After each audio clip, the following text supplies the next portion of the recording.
오늘의 말씀을 가지고 에스라 강의 두 번째 시간 하나님의 감동을 받으셨나요? 라는 제목으로 하나님 말씀을 함께 나누겠습니다. 여러분 최근에 특별히 감동받으신 일이 있으십니까? 굉장히 감동했다. 목사님 그게 무슨 말씀입니까? 요즘은 감동할 일이 없습니다.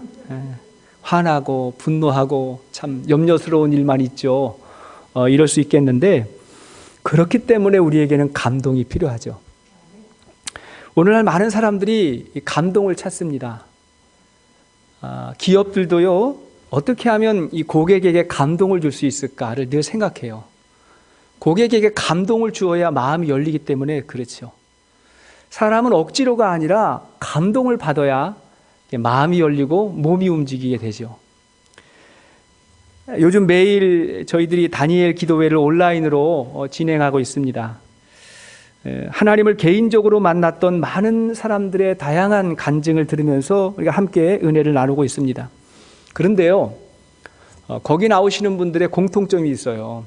그게 뭐냐면 전혀 예상하지 못했던 그 순간에 하나님의 감동을 입게 된 거죠. 그 자리에, 그 순간에 어떤 하나님이 주시는 생각, 하나님의 마음, 하나님의 음성을 다 받게 된 겁니다. 그 감동을 통해서 마음의 회심과 결단을 하게 되고 그것으로 그분들이 이제 새롭게 거듭나는 모습들을 우리가 보게 됩니다. 여러분, 우리에게 뭐가 필요해요? 감동이 필요합니다. 감동이 필요해요. 지난 시간의 말씀은 바사의 왕 고레스가 이스라엘 백성들을 본국으로 다시 돌아가라고 명령한 것으로부터 말씀이 시작됐습니다. 이것은 이미 예레미야 선지자를 통해서 주셨던 예언이 성취가 된 거죠. 이제 오늘의 말씀은 그 명령을 받은 사람들이 어떻게 반응하고 있는가, 어떻게 움직이고 있는가를 보여주고 있습니다. 자, 여기서 우리는 어떠한 영적인 원리를 또 알 수가 있을까? 첫째는 뭐냐면 하나님이 우리를 감동케 하신다는 겁니다. 하나님이 우리에게 감동을 주세요. 에스라 1장 1절에 보니까 고레스가 이스라엘 백성을 돌아가게 한 이유를 뭐라 그랬죠? 이유가 뭐예요? 고레스의 마음을 감동시키심에 그랬죠. 이 고레스의 행동이 하나님의 감동 때문이었다 이렇게 말하고 있어요. 이어서 오늘 5절 말씀도 보니까 이에 유다와 베냐민 족장들과 제사장들과 레위 사람들과 그 마음이 하나님께 감동을 받고 올라가서 그랬습니다. 그 마음이 어떻게? 하나님에게 감동을 받은 사람이 올라갔다는 거예요. 누가 예루살렘에 돌아갔다고요? 하나님의 감동을 받은 사람이 돌아갔습니다. 여기서 이 감동이라고 하는 말은 깨다 혹은 각성하다 그런 뜻인데 하나님이 개입하셨다 그런 거예요. 하나님이 개입하셔서 그들이 돌아가게 됐다는 겁니다. 자, 그러면 하나님의 사람의 특징이 뭘까요? 하나님의 감동을 받고 살아가는 것입니다. 여러분, 우리에게 어떻게 믿음이 생겼죠? 믿음 어떻게 생겼어요? 성령의 감동으로 우리가 믿음을 갖게 된 거죠. 우리가 예수를 믿는다는 것은 오직 성령으로만 가능한 것입니다. 세상 종교는요, 그럴듯한 이야기, 믿을 만한 스토리들이 많아요. 종교는 믿을 만한 스토리가 많아요. 왜? 사람이 만들었기 때문에. 그러니까 사람은 믿을 만하게 스토리를 만들거든요. 그런데 기독교는 선뜻 받아들이기 어려운 메시지가 있어요. 이를테면 동정녀 탄생, 처녀가 혼자 아이를 낳았다는 동정녀 탄생, 예수님의 십자가 부활 같은 것들, 선뜻 받아들이기 어렵다는 것입니다. 사람이 만들었으면 믿기 쉬운 교리를 만들었을 텐데 이렇게 믿기 어려운 교리가 있는 이유가 뭐겠어요? 그것은 인간이 만든 게 아니라 하나님의 감동으로 말미암아 믿을 수 있는 것이 우리의 신앙이라는 것입니다. 그러니까 하나님의 놀라운 사랑으로 우리를 감동케 하시는 거예요. 그럼 우리의 생각과 상식을 넘어선 믿음의 새로운 삶이 시작되는 것입니다. 요한 1서 4장 9절 이하의 말씀을 보니까요, 같이 읽을까요? 시작. 하나님의 사랑이 우리에게 이렇게 나타난 바 되었으니 하나님이 자기의 독생자를 세상에 보내심은 그로 말미암아 우리를 살리려 하심이라. 사랑은 여기 있으니 우리가 하나님을 사랑한 것이 아니요 하나님이 우리를 사랑하사 우리 죄를 속하기 위하여 화목제물로 그 아들을 보내셨음이라. 아멘. 우리를 사랑하신 하나님께서 그 아들 독생자 예수 그리스도를 우리를 위해서 보내주셨다는 거예요. 그리고 십자가 달려 돌아가셨어요. 이게 어떻게 있을 수 있는 일입니까, 여러분? 인간이 하나님을 섬겨야 되잖아요. 인간이 신을 위해서 죽을 수는 있잖아요. 근데 반대예요. 하나님이 인간이 되셨고 하나님이 인간을 위해서 대신 돌아가셨다는 거예요. 왜? 우리를 사랑하셔서. 근데 이 사랑에 성령의 감동하심을 입을 때 우리가 구원의 축복에 참여하게 되는 것입니다. 사도행전 16장을 보면요, 사도 바울이 아시아에서 복음을 전하다가 복음의 목적지를 유럽으로 돌리게 돼요. 유럽, 마케도냐, 그것으로 돌리게 됩니다. 그 유럽의 첫 도시가 빌립보였어요. 이제 사도 바울로 인해서 유럽이 복음화되는 그 시작점입니다. 당시에 빌립보는 로마의 식민지였고 유럽의 첫 관문이었습니다. 그곳에 도착한 바울 일행이 기도할 장소를 찾는 거예요. 어디 가서 기도할까? 기도할 장소를 찾는데, 여러분, 사람들이 어느 새로운 곳에 방문하게 되면 먼저 눈에 띄는 게 있죠. 자기가 관심 있는 게 눈에 띄거든요. 술 좋아하는 사람들은 술집이 눈에 띌 것이고, 도박하는 사람들은 카지노가 눈에 띌 것이고, 막 관심 있는 게 눈에 띌 거 아닙니까? 근데 믿음의 사람은 어디를 찾죠? 교회를 찾죠. 그러니까 사도 바울은 그곳에 가서 어디 가서 기도할 때가 있을까 싶어서 기도할 때를 찾아갔는데, 가다가 보니까 강가에서 여인들이 모여가지고 이야기를 하고 있는 거예요. 여인들이 막 이야기를 하고 있었어요. 한 사람이 아니라 많은 여인들이었는데 바울이 그들에게 가서 복음을 전했어요. 근데 많은 여인들이 있었는데 그 중에 한 사람만 반응을 하는 거예요. 그 여인의 이름이 루디아였습니다. 루디아라고 하는 여인이 바울의 말을 알아들었어요. 그리고 반응을 했어요. 근데 성경에는 이 사건을 뭐라고 이야기하냐면 사도행전 16장 14절 말씀을 보겠어요. 시작. 도아디라 시에 있는 자색 옷감 장사로서 하나님을 섬기는 루디아라 하는 한 여자가 말을 듣고 있을 때 주께서 그 마음을 열어 바울의 말을 따르게 하신지라. 여기 보니까 주께서 그 마음을 열어, 이게 뭐예요? 하나님의 감동으로 그런 거죠. 주님이 그렇게 하셨다는 거예요.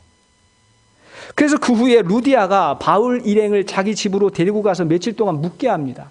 묵으면서 복음을 듣는 거예요. 복음을 들으니까 루디아뿐만이 아니라 그 집안 식구들이 다 세례를 받고 구원을 받게 됐어요. 더 나아가서 이 루디아의 집이 유럽 최초의 교회인 빌립보 교회가 된 것입니다. 여러분, 생각해 보면 그날 그 강가에 있었던 많은 사람들이 있잖아요. 여인들이 있잖아요. 근데 그 여인들은 다 사라졌어요. 흔적조차, 이름조차 알 수가 없어요. 근데 누구만 남았어요? 루디아만. 그리고 그것으로 끝이 아니라 천국에 가면 루디아가 얼마나 영광스러운 모습으로 있겠습니까? 성령의 감동을 받은 사람이에요. 저는요, 제가 예수를 믿고 구원받고 살아가는 게 너무 감사하고 신비로워요.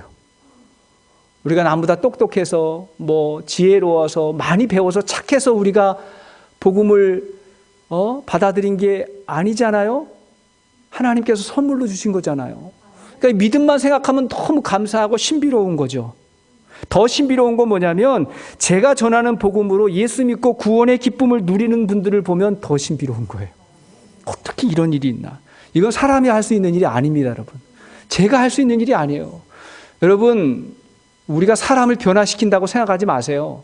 사람은 사람을 변화시킬 수가 없어요. 사람은 복음이 변화시키는 거예요. 그러니까 우리가 한다고 생각하지 말고 복음을 전하는 거예요. 복음만. 예수님이 설교를 하셔도 마음의 문이 열리지 않았던 사람들이 있죠. 그렇잖아요. 바리새인들, 사두개인, 제사장, 잘 마음의 문이 열리지 않았어요.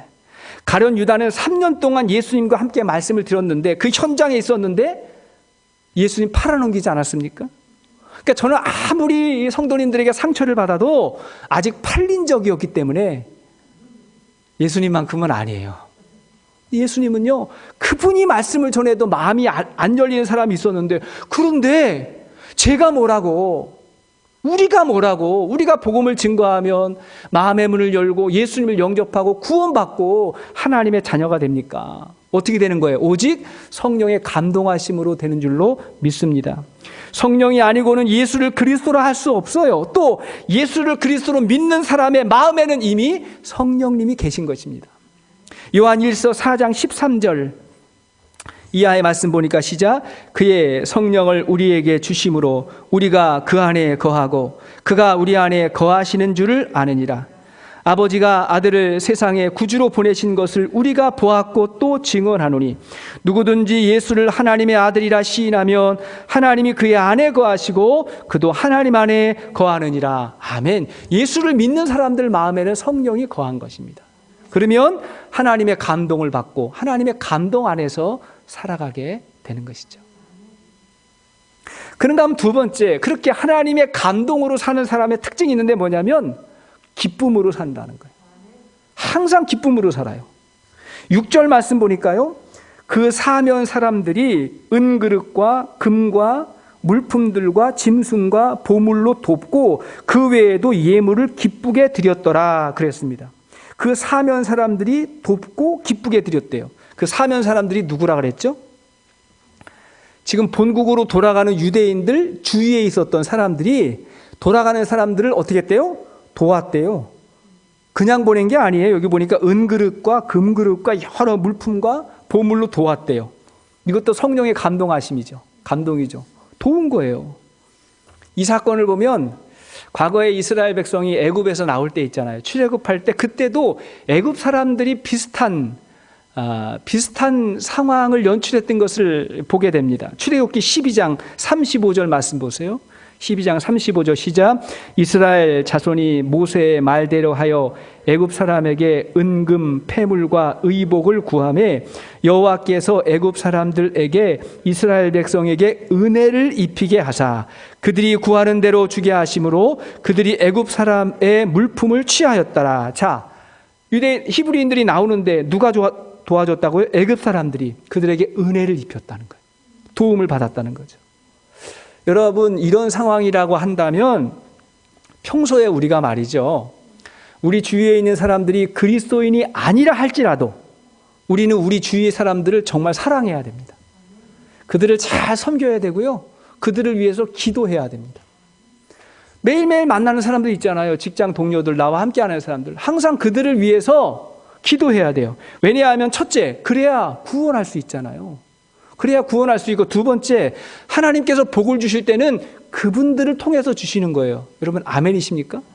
나에게 복을 주는데 사람들을 통해서 주잖아요. 그러니까 예수 믿지 않는 사람일지라도 하나님이 그를 통해서 우리에게 은혜를 주신다고요. 그러니까 우리가 잘해야죠. 여기서 중요한 건 뭐냐면 성령의 감동받은 사람들은 기쁨으로 일한다는 거예요. 이방인들이 유대인들을 돕는데 기쁨으로 드렸다 그랬어요. 기쁨으로. 주는데 기쁜 거예요. 주는데 기쁜 거예요. 네. 우리가 여기서 이제 이민 생활을 하다가 이제 본국으로 가야 되겠다고 그렇게 했는데 주위 사람들이 기쁨으로 드렸다는 거예요. 기쁨으로. 이거 가져가라고 그랬다는 거예요. 4절, 지난 시간에 보니까 4절 말씀도 보니까 예물을 기쁘게 드릴지니라 그랬죠. 기쁘게 드릴지니라. 이게 성령 충만의 결과예요. 헌신하는데 기뻐요. 억지로가 아니에요. 기뻐요. 주님이 하시는 일은 그런 겁니다. 여러분, 그 임계점이라는 말이 있죠. 임계점. 뭐냐면요, 라면을 끓이려고 물을 데우면 물이 정확히 100도가 되어야 끓어요. 99도까지는 겉으로 볼 때는 아무 변화가 없는 것 같아요. 근데 100도가 딱 되면 그때부터 이제 끓게 되는데 그 100도를 뭐라 그래요? 임계점이라 그래요. 딱 그 상황까지는 이게 변화가 없는 것 같은데 그거를 딱 넘어서면 이제 변화가 나타나는 거예요. 이 책을 쓰는 사람에게도 임계점이 있다 그럽니다. 책을 쓰려면 먼저 책을 많이 읽어야 되잖아요. 읽지 않고 어떻게 쓸 수 있겠어요? 재료가 있어야 글이 나가는 거잖아요. 그래서 책을 쓰려면 많은 책을 읽어야 되는데 그렇게 이제 글을 읽으면 그 재료가 자기 안에 차곡차곡 쌓이는 거죠. 차곡차곡 쌓이다가 그게 또 섞이다가 이게 숙성이 돼요. 그 시점이 딱 지나면 임계점을 넘어가면서 그때는 막 글이 나온다는 거예요. 왜? 쌓이는 게 있으니까 나가는 거예요. 넘어서는 자연스럽게 되는 거죠. 억지로는 안 돼요. 마찬가지 여러분, 신앙생활에 임계점이 있는데 성령 충만이에요. 우리의 임계점은 성령 충만이에요. 말씀과 기도와 찬양으로 내 안에 하나님의 감동으로 충만할 때를 뭐라 그래요? 성령 충만이라고 하는 거예요. 성령 충만. 그러면 그 성령이 내 안에 머물러 있지 아니하고 이게 밖으로 흘러가요. 흘러간단 말이에요. 임계점을 넘어갔기 때문에. 흘러가는 걸 뭐라 그러냐면 성령의 열매라고 하는 거예요. 성령의 열매. 사랑과 희락과 화평, 오래 참 이런 것들이 막 나가는 거예요. 그래서 성령의 열매로 사는 사람의 특징은 뭐냐면 기쁨으로 산다는 거예요. 뭐든지 기쁨으로 하는 거예요. 사랑스럽고 기쁘고. 그러니 얼마나 인생이 행복합니까? 그런데요, 기쁨으로 인하는 사람의 특징은 뭐냐면요, 다른 사람과 자기를 비교하지 않는 거예요. 기쁨이 있는 사람은 비교하지 않습니다. 왜냐하면 왜 나만 기쁘냐고, 왜 당신은 안 기쁘냐고 화내는 사람이 있을까요? 그렇지 않거든요. 내가 기쁘면요, 함께 기쁨을 누리지 못하는 게 아쉬울 뿐이지 비난하지 않아요. 내가 기쁜 거예요. 내가 자연스러운 거예요. 지금 성경을 보면요, 에스라와 느헤미야서는 본국으로 돌아간 사람들의 이야기가 나오는 거거든요. 그죠? 다시 바벨론에서 유다로 돌아간 사람들의 이야기가 나오는데 본국으로 돌아가지 않고 바벨론에 남아있던 사람들이 있어요, 없어요? 그 사람들도 있거든요. 특히 누가 그랬냐면 다니엘 같은 사람이 그랬습니다.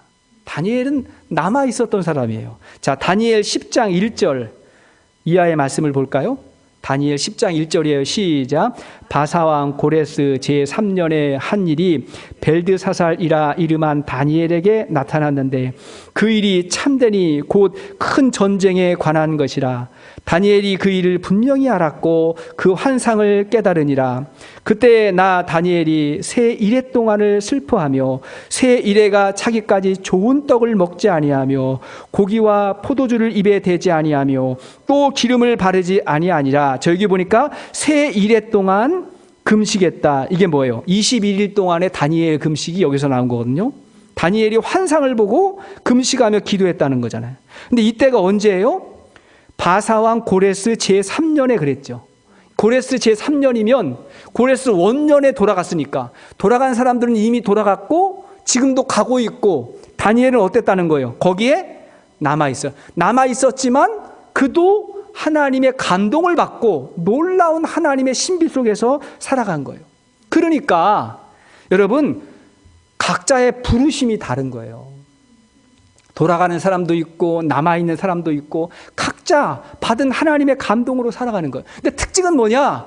돌아가는 사람은 돌아가는 사람대로 기쁘고 남아서 또 하나님의 뜻을 행하는 사람은 남은 사람대로 기쁘고 그런 거예요. 이게 성령의 사람의 특징인 것입니다. 여러분 어저께 다니엘 기도회에서 우리 김상수 권사님의 간증을 우리가 들으면서 그 쉬운 일 아니죠. 그 외국인 노동자들 참 돌보고 섬기는 게 쉬운 일 아니죠. 근데 그분이 계속했던 이야기가 뭐예요? 기쁘다는 거예요. 너무 즐겁다는 거예요. 하나도 안 힘들다는 거예요. 왜 그렇죠? 성령의 감동으로 하기 때문에 그런 거예요. 감동으로.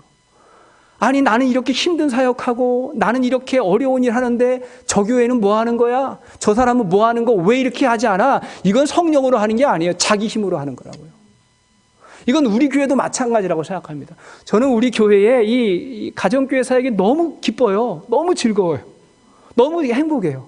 이게 너무 좋아가지고 그냥 기쁜 거지. 우린 이거 하는데 왜 다른 교회는 이거 안 해? 왜 우리는 영혼구원 하는데 저 교회는 쉽게 하려고 그래? 이렇게 이야기하지 않는 이유가 뭐예요? 기쁨으로 하니까. 여러분 기쁨으로 사역할 수 있기를 바랍니다. 그게 진짜예요. 기쁨으로 하는 거예요. 지금 내가 하는 일이 중요하다고 나와 같은 일을 하지 않는 사람을 비난하면 안 돼요. 하나님의 부르심이 다른 거예요. 어떤 사람은 리더로 부르셨고 어떤 사람은 팔로워로 부르셨고 어떤 사람은 목자 목녀님으로 부르셨고 어떤 분들은 집사님으로 각자의 역할이 다른 거라고요. 제가 좀 죄송한 게 있어요. 뭐냐면 저는 손재주 같은 게 잘 없습니다. 손재주가 고치고 이런 거를 제가 잘 못해요. 집에서도 못해요. 저는 잘하는 게 사람 만나는 거하고 교제하는 거, 이야기하고 이런 것들을 잘해요. 근데 이 고치고 이런 걸 잘 못한단 말이에요. 근데 제가 이 교회에 있다 보면 우리 장로님, 우리 이미재 장로님, 이금성 권사님 계시지만 두 분이 지난 주 중에도 다 교회에 나타나셨어요. 작업복을 입고 나타나셨어요. 작업복을 입고 나타나셔가지고 그냥 천정에 올라가가지고 청소도 하시고 여기저기 고치시고 오늘도 보니까 이 사무실 형광등 깜빡깜빡 하는 거 그걸 갈고 계시더라고요. 그게 왜 저는 안 보였을까요? 왜? 저는 잘 안 보여요. 그런 게 안 보이고 잘 못하겠어요. 저는 어떻게 하면 설교를 좀 잘할 수 있을까? 어떻게 하면 책을 한 권이라도 더 볼 수 있을까? 어떻게 하면 우리 성도님 힘든 것 같은데 어떻게 하면 전화라도 해서 위로할 수 이런 거는 늘 머리에 가득한데 어떻게 하면 형광등을 좀 갈 수 있을까? 이런 거 잘 안 보여요. 근데 은사가 다른 거죠. 은사가. 근데 여러분 바꿔서 생각해 보세요. 제가 말이죠. 제가 다 고쳐. 화장실도 고치고 불도 다 갈고 막 다 페인트 칠하고 막 다 해요. 다 잘하는데 제가 설교만 하면 여러분들이 다 자요. 여러분 뭘 원하세요? 서로 기쁨으로 사역할 수 있게 되기를 축복합니다. 제가 이런 말씀을 드리는 거는 진짜 그런 분 있으세요. 어떤 목사님은 너무너무 손재주가 좋은 거예요. 모든 걸 다 고쳐요. 강대상도 나무로 다 짜고요. 그거를 니스칠까지 다 해가지고 새끈하게 만들어가지고 설교하세요. 근데 그분이 설교하면 다 주무세요. 여러분 우리가 정말 어떤 일을 주 앞에서 하든지 기쁨으로 성령 충만함으로 할 수 있게 되기를 주의 이름으로 축원합니다. 세 번째, 그렇게 성령의 감동으로 사는 분들은 잃었던 것을 다시 회복합니다. 잃었던 것을 다시 회복해요. 고레스는 유대 민족이 돌아갈 때 빈손으로 가게 하지 않는 겁니다. 이 신기한 일이에요. 7절에서 11절까지를 보니까요. 7절 제가 읽을게요. 고레스 왕이 또 여호와의 성전 그릇을 꺼내니 옛적에 느부갓네살이 예루살렘에서 옮겨다가 자기 신들의 신당에 두었던 것이라. 바사왕 고레스가 창고지기를 미드르닷에게 명령하여 그 그릇들을 꺼내어 세워서 유다 총독 세스바살에게 넘겨주니, 예전에 그 느부갓네살이 예루살렘 성을 점령하고 그 성전 기물들 다 가지고 왔잖아요. 다 가지고 왔는데 고레스가 그 창고를 다시 열고 그걸 다 가져가라고 줬다는 거예요. 이거 가져가라고. 예루살렘으로 갈 때 가져가라고 줬다는 거예요. 누구에게 줬어요? 총독 세스바살에게 넘겨줬대요. 여기서의 이 세스바살은 일반적으로 유다의 총독인 수르바벨과 같은 사람으로 보는 게 일반적입니다. 좀 다른 견해도 있어요. 근데 수르바벨, 유다의 총독이었는데 다시 줬다는 거예요. 어쨌든 중요한 게 뭐냐면 하나님이 감동을 주셔서 잃어버린 것을 다시 회복시켜 줬다는 거예요. 때가 되니까 주신 거예요. 혹시 여러분 넘어진 자리가 있다면 일어서게 될 것입니다. 잃어버린 게 있다면 다시 찾게 될 것입니다. 그죠? 무너진 것이 있다면 다시 세워주실 것입니다.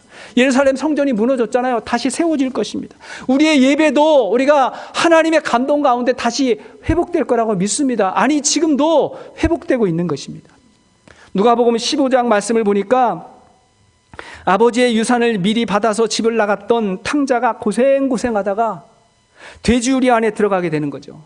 돼지우리 안에 들어가가지고 돼지가 먹는 그 음식을 먹다가 거기서 딱 깨달음이 왔어요. 이게 감동이란 말이에요. 거기서 딱 깨달음이 왔어요. 어떤 깨달음이죠?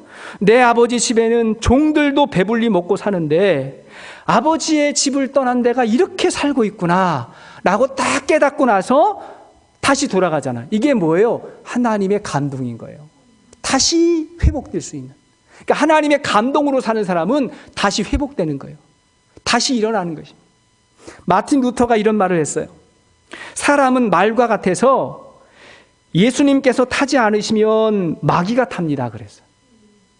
예수님이 타지 않으면 누가 탄다고요? 마귀가 탄다고요. 우리 마음에 하나님의 감동이 사라지면 마귀가 우리의 마음을 지배하는 거예요. 요셉의 형들은 시기 질투하는 마음에 동생을 이방인들에게 종으로 팔아버리죠. 마귀가 지배한 겁니다. 동생을 팔아버렸어요. 그런데 어린 요셉은 하나님의 감동으로 사는 사람이었습니다. 요셉의 주인이었던 보디발이 요셉이 하나님의 감동으로 사는 걸 봤어요. 와, 하나님의 감동으로 사는구나. 그리고는 그 집안의 모든 소유를 요셉에게 맡겼어요. 그러다가 요셉이 또 억울하게 누명을 쓰고 감옥에 갔지만 감옥 안에 있는 사람도 요셉이 하나님의 감동으로 산다는 것을 보게 된 거예요. 저 사람은 하나님의 마음으로 하나님의 감동으로 사는 사람이에요. 그걸 또 보게 됐어요. 급기야 애굽의 왕 바로도 요셉이 하나님의 감동으로 산다는 걸 알게 된 거예요. 그래서 어떤 일이 벌어지죠? 창세기 41장 38절 말씀 시작. 바로가 그의 신하들에게 이르되 이와 같이 하나님의 영에 감동된 사람을 우리가 어찌 찾을 수 있으리요 하고 요셉에게 이르되 하나님이 이 모든 것을 내게 보이셨으니 너와 같이 명철하고 지혜 있는 자가 없도다. 여기 보니까 요셉이 하나님의 영에 감동됐다는, 성령에 충만하다는 거예요. 그래서 이 바로가 요셉에게 다 맡기잖아요. 애굽의 총리 자리를 맡기고 정치와 경제와 군사권 모든 것을 다 맡겼어요. 요셉이 그곳에 팔려갔지만 모든 것을 회복하게 되는 역사가 있게 되는 것입니다. 누구에게? 하나님의 감동된 사람들에게 말이죠. 말씀의 결론을 맺겠습니다. 여러분, 하나님이 우리를 감동케 하십니다. 감동하기를 원하세요. 그럼 우리는 어떻게 살아야 될까요? 우리는요, 하나님의 감동의 자리에 머물러 있어야 됩니다. 그렇죠? 우리도 하나님의 감동의 자리에 머물러 있어야 돼요. 저는 우리 성도님들이 또 우리의 자녀들이 정말 하나님의 감동으로 살기를 원해요. 정말 그 감동 받으면 삶이 달라지잖아요. 인생이 달라지잖아요. 하나님 만나서 하나님의 영으로, 하나님의 감동으로. 혹시 지난 한 주 동안 우리가 어떤 마음으로 사셨습니까? 혹 마음에 분노와 좌절과 염려를 가지셨던 분도 있습니까? 아니에요. 하나님은 우리를 감동케 하시고 감동의 자리로 이끄십니다. 그리고 하나님의 감동은요, 말씀을 통해 얻는 거예요. 말씀을 통해. 왜? 모든 성경이 하나님의 감동으로 된 것이기 때문에 우리가 그 말씀을 받을 때 하나님의 말씀을 통해서 우리를 감동케 하십니다. 여러분, 이번 한 주간에도 우리 다니엘 기도의 자리에 여러분들 초청합니다. 그곳에 하나님의 감동과 함께했던 사람들의 이야기를 좀 들으시면서 우리에게도 하나님의 감동이 임하게 될 것이고, 앞으로 다시 또 시작하게 될 목장과 삶 공부 자리에 초대합니다. 무엇보다도 여러분들의 삶의 자리에, 그 자리에서 기도하시고 그 자리에서 말씀을 보시면서 하나님에게 붙잡힌, 하나님에게 감동된 저와 여러분들 될 수 있기를 주의 이름으로 축복합니다. 같이 한번 기도하시겠습니다.